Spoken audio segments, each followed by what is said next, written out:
خان صاحب السلام علیکم، میرا نام وقاص نسیم ہے سر، اور میں باغ آزاد کشمیر سے تعلق رکھتا ہوں۔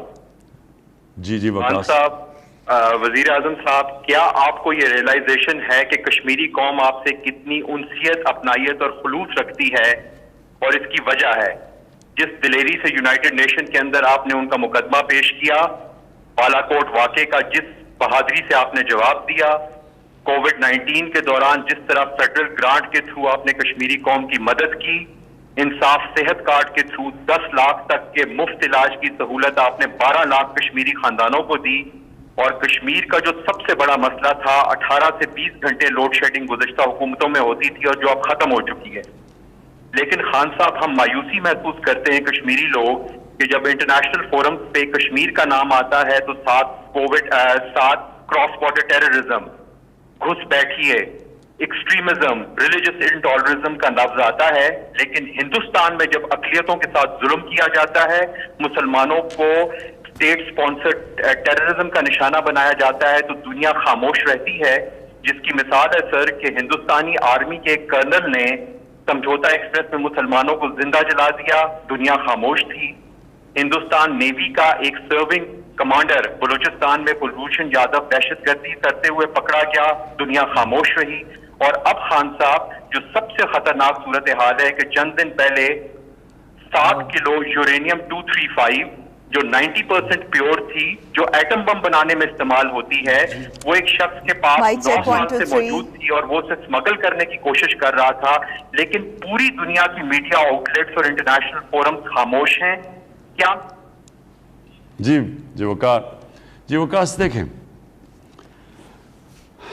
ایک ریالٹی ہے، یعنی دنیا میں جو مغربی میڈیا، جو مغربی ممالک ہیں، وہ جب یہ ہیومن رائٹس اور یہ ایشوز اٹھاتے ہیں تو وہ اس لیے نہیں اٹھاتے کہ ان کو کوئی بہت زیادہ فکر ہے ہیومن رائٹس کی، وہ اس کو بدقسمتی سے استعمال زیادہ تر کرتے ہیں اپنی فورن پالیسی آبجیکٹیوز کو آگے کرنے کے لیے۔ یہ حقیقت ہے۔ انہوں نے فیصلہ کیا ہوا ہے، مغرب ممالک نے، ان کو خوف آیا ہوا ہے چائنا کا۔ چائنا جس تیزی سے آگے بڑھ رہا ہے تو ان کو یہ ڈر لگا ہوا ہے کہ چائنا آگے جا کے یہ مغربی ممالک سے آگے نہ نکل جائے، اس لیے انہوں نے یہ فیصلہ کیا ہے کہ ہندوستان کو تیار کریں چائنا کے خلاف ایک مضبوط طاقت بنانے میں۔ تو جب ان کے فورن پالیسی آبجیکٹیوز میں ہندوستان آ جاتا ہے جو کھڑا ہوگا چائنا کے خلاف، جو بالکل یہ احمقانہ سوچ ہے، وہ چائنا کے خلاف نہیں کھڑا ہو سکتا، بلکہ ہندوستان اپنی تباہی کرے گا اگر وہ کھڑا ہوتا ہے۔ لیکن وہ یہ کوشش کر رہے ہیں کیونکہ وہ اس کے خلاف کھڑا کریں، وہ سب کچھ پھر بھول جاتے ہیں کہ ہندوستان میں اقلیتوں سے، مسلمانوں سے کیا ہو رہا ہے، اقلیتوں سے کیا ہو رہا ہے۔ ہندوستان کے اندر جس طرح انہوں نے ہندو سپریمسٹ آئیڈیالوجی، یعنی وہ خود یہ اس کو تنقید کرتے ہیں، میں یہ ضرور کہوں گا کہ پہلی دفعہ باہر کے اخبار، مغربی اخبار اب اس کی تنقید کرتے ہیں، پہلے نہیں کرتے تھے، اور اس میں ہمارا پاکستان کا بہت بڑا ہاتھ ہے۔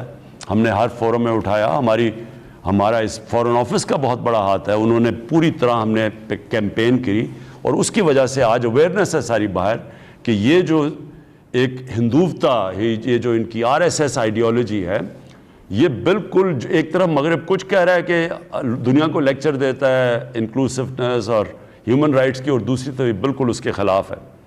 لیکن اس کے باوجود جو ان کو کشمیریوں کے ساتھ کھڑا ہونا چاہیے اس وقت، اور جو ہم نے پوری کوشش کی ہے دنیا میں شعور پیدا کرنے کی، بدقسمتی سے وہ اس طرح کشمیریوں کے ساتھ نہیں کھڑے جو ظلم ہو رہے ہیں کشمیریوں کے ساتھ۔ لیکن میں آخر میں یہ کہنا چاہتا ہوں کشمیر کے لوگوں کو کہ یہ میں بار بار کئی دفعہ سنتا ہوں کہ جی پاکستانی بات چیت شروع کر دی ہے ہندوستان سے، یا پتہ نہیں کیا کر دیا۔ میں آپ کو ایک واضح چیز کہنا چاہتا ہوں، جب تک ہندوستان واپس نہیں جاتا جو 5 اگست کو انہوں نے قدم اٹھائے ہیں، اور جو کشمیر کے اوپر جو انہوں نے اسٹیٹ ہوڈ لی ہے، جب تک واپس 5 اگست کے اوپر واپس نہیں جاتا، پاکستان کی حکومت کوئی ہندوستان سے بات چیت نہیں کرے گی۔ لے کے آئیں تاکہ لوگوں کو تکلیفیں نہ ہوں، ان کے مسئلے ون ونڈو آپریشن کریں، تو یہ بہت ضروری ہے کہ آپ مجھے ایگزیکٹ کیس بتائیں گے، کیونکہ میں خود میٹنگز لیتا ہوں ساری پاکستان کے اندر، یہ جو ہماری ہاؤسنگ جو ہماری ریگولیٹرز ہیں جس طرح CDA LDA، اور جو ہماری پوری کوشش ہے کیونکہ ان کے اندر چیزیں جا کے پھنس جاتی ہیں اور پھر وہ پیسے مانگتے ہیں، تو اس کے لیے ہم اب ان کی ریگولیشنز کم کرتے جا رہے ہیں. تو میں اگر آپ یہ ایگزیکٹ لکھوا دیں تو ہم انشور کریں گے کہ جو بھی آپ کا مسئلہ امیجیٹلی حل ہو. جی اگلے کالر ہمارے ساتھ. السلام علیکم. وعلیکم السلام. جی بات کیجئے وزیر اعظم. جی میں عاصم شریف بات کر رہا ہوں اسلام آباد سے. I am PhD scholar. میرا تعلق غریب گھرانے سے ہے. میں 2004 میں FIA میں بطور assistant network administrator grade 17 پہ اپوائنٹ ہوا، جو کہ ایک ٹیکنیکل پوسٹ تھی. 2005 میں مجھے اس وجہ سے ٹرمینیٹ کر دیا گیا کہ that I have good relations with the inspector at Islamabad airport who was arrested in a case and the whole shift was terminated. ان سب کے خلاف FIRs ہوئی، ان سب کو جیل بھیج دیا گیا. میرے اگینسٹ کوئی چارج نہیں تھا اور بعد میں ان سب کو بحال بھی کر دیا گیا، ایون سب پروموٹ بھی کیے گئے. میں نے ہر فورم پہ اپیل کی. ایون DG FIA نے میری ریکمنڈیشن سیکرٹری انٹیریئر کو بھیجی ہوئی ہے کہ مجھے بحال کیا جائے، میں بے قصور ہوں. لیکن جن لوگوں کے وسائل تھے اور پولیٹیکل اپروچ تھی وہ سب بحال ہو گئے، اور میرا سیاسی تعلق اور وسائل نہ ہونے کی وجہ سے میں پچھلے 16 سالوں سے دھکے کھا رہا ہوں. میرے ساتھ اوکے، یہ 16 سال ویسے بڑا ٹائم ہے، لیکن ہم چیک کرتے ہیں اس کا. پلیز یہ رکھ لیں آگے. جی عاصم صاحب آپ سے رابطہ کیا جائے گا. اگلے کالر ہمارے ساتھ. جی السلام علیکم. جی السلام علیکم جناب فیصل صاحب. جی بات کیجئے گا وزیر اعظم عمران خان صاحب. میں ذوالفقار بات کر رہا ہوں جرمنی میونخ سے سر. جی تو پرائم منسٹر صاحب سے بات کرنی تھی جناب. جی سن رہا ہوں ذوالفقار صاحب.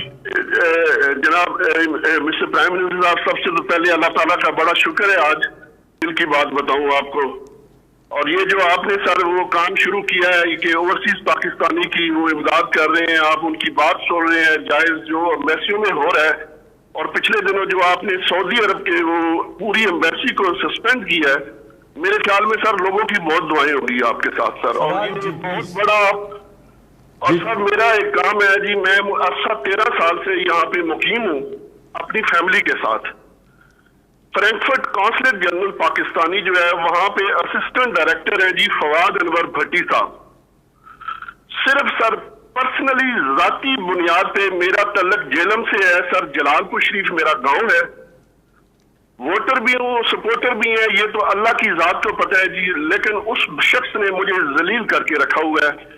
میری والدہ وہاں پہ بیمار ہے، نہ میں ٹریول کرنے کے قابل ہوں. جب بھی 3-4 دفعہ میں جا چکا ہوں. ڈاکٹر فیصل جو ایمبیسڈر ہیں ان کو سر 6 مئی 2020 کو میں نے ای میل بھی کی ہے.